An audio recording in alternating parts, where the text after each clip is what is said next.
çaresiz qəzəbli halda eşqində məhbus qalarım. Tərk eylədim səni qəzəbli halda, bilmədim peşman olaram. Bu gedişlə çaresiz qəzəbli halda eşqində məhbus qalaram.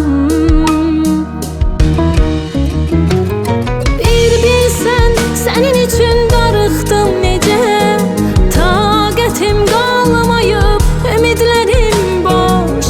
Eşqinin məhbusu oldum adicə. Sən söylə hər acı kəlmən mənə xoş. Bir bilsən sənin üçün darıxdım necə, taqətim qalmayıb, ümidlərim boş. Eşqinin məhbusu oldum adicə.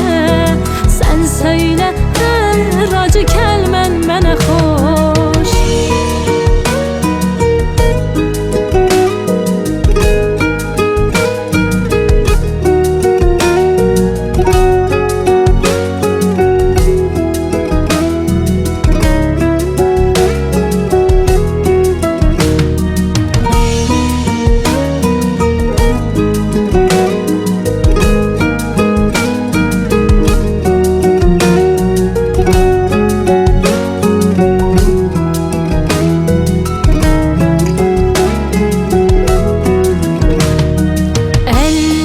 Çatmayır sevdiğim sənə, gözlərim kör olub yenə. Dön gəl həyatımı yaşayım deyə, nəfəsim bağlıdır sənə.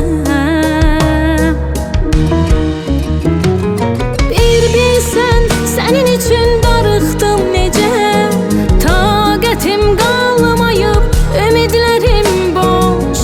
Eşqinin məhbus oldum adicə. Sən söylə hər acı kəlmən mənə xoş.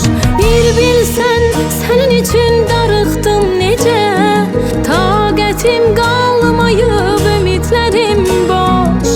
Eşqinin məhbus oldum adicə. Sən söylə hər acı kəlmən mənə xoş.